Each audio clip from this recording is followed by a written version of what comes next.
Let's go and talk to a number of guests. Annabel Neasham's on the way now into our Valley Cox Plate preview for Ladbrokes. Annabel, thank you for joining us. We're a couple of days out. You look relaxed, but you've got to be nervous inside, haven't you? I've got a gin and tonic in my hand, so I normally look relaxed when I've got one of those. But I suppose the pressure's building a bit, but looking forward to Saturday. I thought it was a Seppel that you had in your hand there, but if you're going to go with G&T, that's okay. You've taken both of these horses, Mo'unga, particularly because he's the new horse down here. You've taken them both to the Valley in Saturday and again Tuesday. Have you been hearing good reports? Yeah, really good. And obviously the footage that racing.com did was brilliant. So I was able to I probably could see as much as what I could see when I was there in terms of the actual gallop. So, look, I was really happy. His work leading into Caulfield wasn't his best. He can throw in an ordinary piece of work every now and then, so I wasn't overly worried by it. But I have to say I was pretty relieved to see these two bits of work that he did.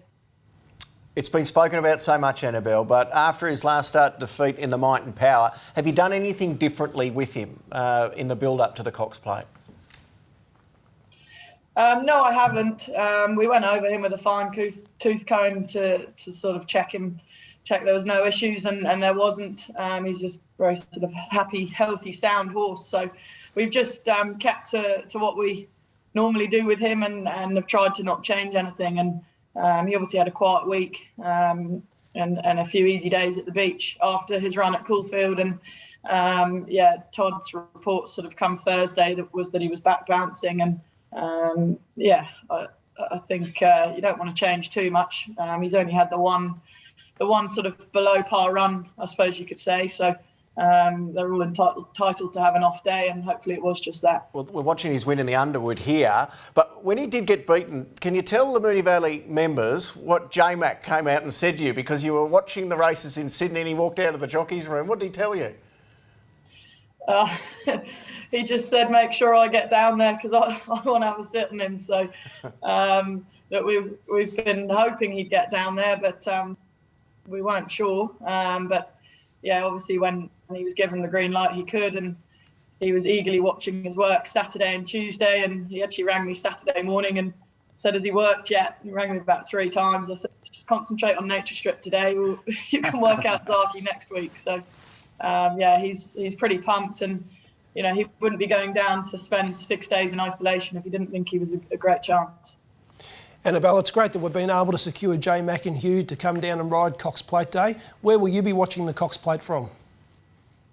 Well, if you'd asked me 24 hours ago, I'd have said from home.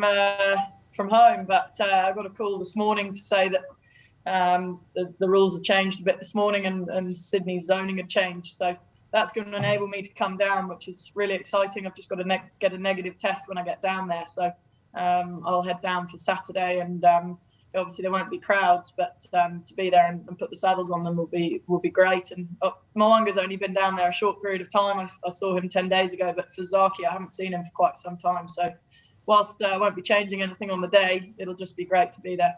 We know that you've been sort of tossing around what you wanted to do with Mo'unga, whether to stay in Sydney and focus in on another race. So what was the clinch to bring the horse to Melbourne? Yeah, well, the reason we ran him in the Epsom, we knew it'd be a hard race for him being top weight, but it just kept the door open to go either way because the temptation was to go to the Turnbull. And, now I've decided to go to the Cox Plate. Maybe the Turnbull would have been the better race. But having said that, it's kept him on the sharper side. And I just felt coming out of the Epsom and re-watching the race, I just thought it was going to be tricky to come back and trip to the 1500. And we've got 2 other really nice horses heading to that race. And the Cox Plate's just a race that everybody wants to win. So, having 2 runners in there just obviously helps your chances. And he's such a high quality colt that I thought he deserved his chance in what could be seen as Australia's greatest weight for age race. It's unbelievable. He's $15, which is he the forgotten horse, Annabel? 2 starts ago, he beat Very Elegant, or 3 starts ago, and then he almost beat Incentivise, and we saw what Incentivise did in the Caulfield Cup. Are you surprised there's such a difference in the market between Zaki and Mo'unga? Yeah, I am, to be honest. But I mean, I'd rather they were both big odds because there's less pressure. But maybe he is the forgotten horse. He beat Very Elegant over the 1400, and he wasn't fancied that day, but we were quietly confident. And then he backed that up with a superb run behind Incentivise, which is probably as good as form as you can get at the moment. And he was arguably catching him on the line.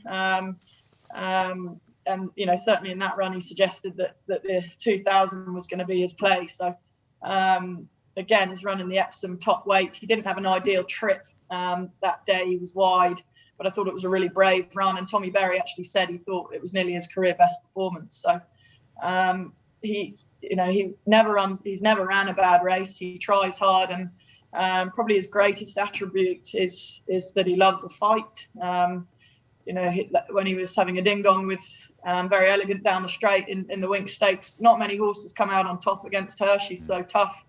And he was very tough again in the Maccabi Diva when Sir Dragonet came up on his outside.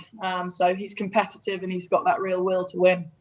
Well, Annabel, we wish you the best, and it's great news that you're going to be able to come down. I hope nothing changes over the next 24, 48 hours again, but good luck with the two of them. It's a great thrill for you, I know, because you've only been training for a short amount of time, and to have 2 in a Cox Plate is just an unbelievable thing for you. Well done. Thanks very much, guys. Annabel Neasham joining us there. And Michael, you gave us the exclusive. Wow. She's coming to Melbourne. That's huge. Well, there's been the twists and turns on this over the past week.